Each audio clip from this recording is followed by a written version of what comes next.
Explodes. We need fast deployment and local access points. Your dozers are too slow out here. My dozers cut a containment line you could land a plane on. Rourke countered, folding his arms. We stick to protocol. The argument became irrelevant at 0200 hours.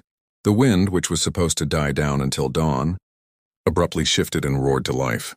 The four-arm blaze jumped the main valley, turning what Rourke thought was a safe indirect attack into a direct threat to the historic mining town of Gold Peak.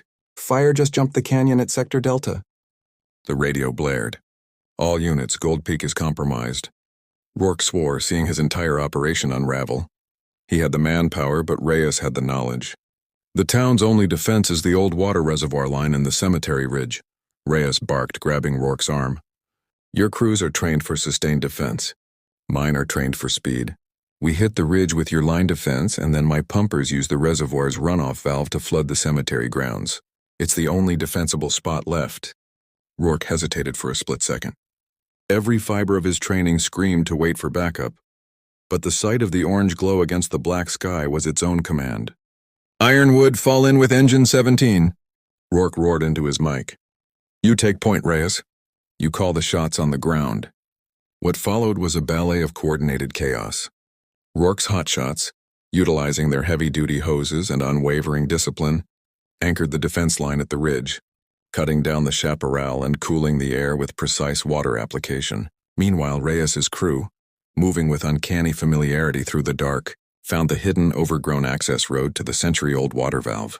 They cranked it open, sending a surge of pressurized water that soaked the dry, dusty cemetery grounds just moments before the first embers rained down. The two crews fought shoulder to shoulder, federal protocol mixing with desert grit. When the fire hit the cemetery, it hissed and died in a wall of steam, starved of fuel and moisture. They held the line for 3 agonizing hours, the combined force of their efforts creating a damp black scar that refused to yield. As the sun finally broke, casting a surreal, dusty orange light over the landscape, the fire bypassed Gold Peak entirely, finally running out of fuel miles beyond.